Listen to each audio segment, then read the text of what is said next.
Hey, welcome to Puppet Parliament, where the news wears silly socks and the puppets try to behave. Today, 3 tiny skits inspired by a headline. But don't worry, the headline is just a prompt, not a puzzle. Ready? Let's meet the puppets. Quick promise before we start. Kid-safe jokes only, no names of real politicians, and each skit has one tiny lesson you can remember. 3 puppets, 3 short lessons, 3 giggles. Okay, curtain up. Skit 1. Meet Donkey Dan, who heard the headline and tried to read it upside down. Donkey Dan thinks the news says, banana for mayor. Watch out, Dan. Here he comes. Hello, I'm Donkey Dan. I read that the paper said banana for mayor, and I brought a banana to the meeting. It's for shaking hands. Wait, is a banana a job? Okay, Donkey Dan, slow down.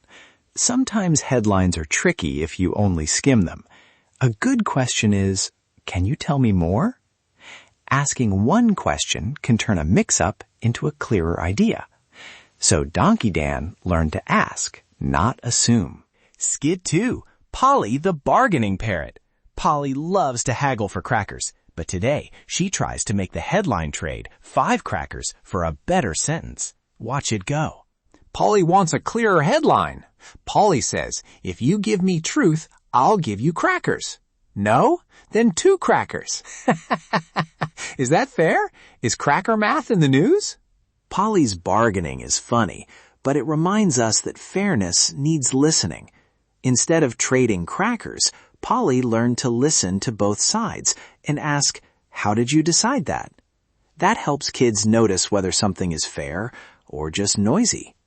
Skit 3. Leo the Sleepy Lion. Leo hears the headline and falls asleep, imagining very dramatic things. He snores a big snore and wakes up with a wild idea. Leo's imagination is huge, and that's fun. But headlines can make us imagine extra things that aren't true. Leo learns to check. Where did this information come from? Checking one fact makes the big idea much smaller and truer. Quick recap. Donkey Dan, ask a question when a headline sounds odd. Polly Parrot, listen and ask about fairness, not just make trades. Leo the Sleepy Lion, check one fact so your imagination doesn't run away. 3 jokes, 3 tiny lessons. Alright friends, here's a tiny activity you can do at home. It's quick and fun. First, pick a puppet voice. Second, read a short headline out loud in that voice. Third, ask one simple question about it. For example, who, where, or how. Try it with a grown-up or a friend. That activity is perfect. Even Donkey Dan can ask, who ate my banana? Now for a tiny, subtle note. If you liked this little puppet silliness, come back tomorrow for another 5-minute laugh and one more lesson. We keep it short, fun, and kind. And one last joke to go out on. Why did Donkey Dan bring a ladder to the meeting? Because he heard the headline said, raise the roof, and he wanted a head start. See you tomorrow, Puppet Pals.